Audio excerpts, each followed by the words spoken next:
आरोप प्रत्यारोप हे निवडणुकीच्या काळात होतच असतात. ते आरोप असे बिनबुडाचे नसतात.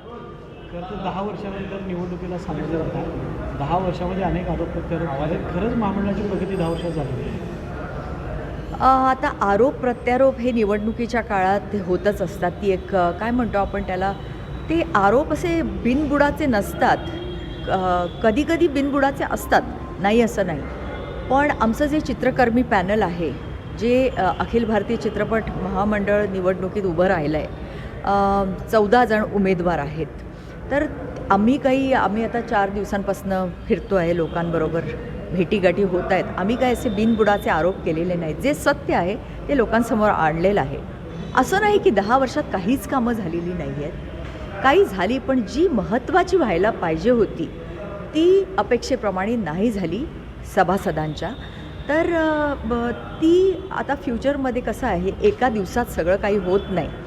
पण निदान ती महत्त्वाची कामं व्हायला पाहिजे. आता एक उदाहरण द्यायचं झालं तर बऱ्याच मतदारांचं नाव मतदार लिस्टमध्ये नाही आहे. हे सगळ्यात मोठं काम आहे असं मला वाटतं.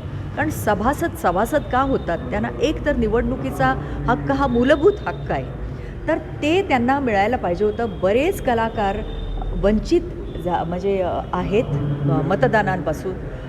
बरेच सभासद, जो माझा सभासद भेटतो त्यातले 50% तरी मला बोलतात आमचं वोटर लिस्टमध्ये नाव नाही आहे. तर मला वाटतं हे मोठं काम व्हायला पाहिजे होतं.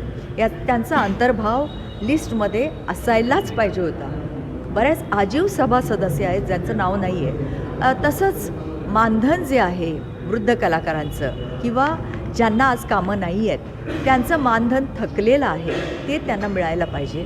तर ही महत्त्वाची कामं मला वाटतं बाकीच्या कामांपेक्षा खूप जास्त महत्त्वाची आहेत. ती कामं व्हायला पाहिजे. म्हणजे असं नाही की त्यांचं मानधन गेल्या 10 वर्षात मिळालं नाही असं नाही आहे, पण गेल्या 1.5 वर्षात तरी ते दिलं गेलं नाही आहे. तर ते त्यांना वंचित नाही राहायला पाहिजे होते ते लोक. तर आता 10 वर्षानंतर का होईना, आपण मागे आता वळून बघूया नको, आता पुढे बघूया आपल्या भविष्याकडे. तर आता एकदाची निवडणूक लागली आहे, सुप्रीम कोर्टाने त्याबद्दल निर्णय दिला आहे, याबद्दल आपण ईश्वराचे ऋणी असायला पाहिजे. संधी तुम्हाला पुन्हा हो विश्वासानं दिलेली काय? हो, त्याबद्दल मला अतिशय आनंद आहे आणि त्याबद्दल मी सगळ्या सभासदांची, कारण ते माझे शुभेच्छुक आहेत, त्यांच्या शुभेच्छा आहे. तसंच परमेश्वराची ही कृपा आहे आणि त्याचबरोबर श्रीमती नीलम शिर्के सामंत यांचीसुद्धा मी अत्यंत कृतज्ञ आहे. कारण त्यांनी आपला अर्ज मागे घेतला म्हणून आज मी बिनविरोध निवडून आले. त्याही कारणीभूत ठरल्या. कारण ज्याचं त्याचं श्रेय त्याला दिलंच गेलं पाहिजे. त्याचा अर्थ असा नाही की मी निवडणुकीला घाबरते, कारण मी एका राजकारण्याचीच मुलगी आहे. राजकारणातले उतार चढाव मी माझ्या वडिलांच्या बाबतीत पाहिलेले आहेत. कारण ते गोवा, दमण, दीव या युनियन टेरिटरीचे कॅबिनेट मिनिस्टर होते. तेव्हा जरी माझं तेव्हा वय लहान होतं तरी मी बघत होते हार जीत काय असते. त्यामुळे त्याला मी घाबरत नाही. 2016मध्ये मी माझ्या मेरिटवर सभासदांच्या कृपेने निवडून आले होते.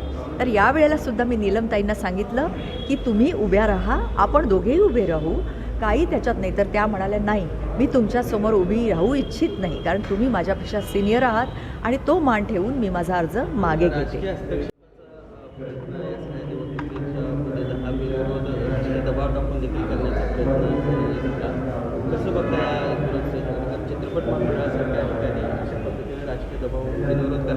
असं मी पण ऐकलं आहे, पण ते कितपत खरं आहे मला माहिती नाही. पण जर असं झालं असेल तर असं नाही व्हायला पाहिजे.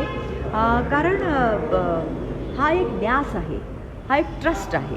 जो मुख्य प्रवाहातला राजकारण आहे ते वेगळं आहे, हे वेगळं आहे. हे सभासदांच्या काय कल्याणासाठी आहे. तर असा खरा राजकीय हस्तक्षेप जर झाला असेल, मला माहिती नाही तर झाला असेल तर, पण झाला असेल तर असं नाही व्हायला पाहिजे, हे निश्चित आहे.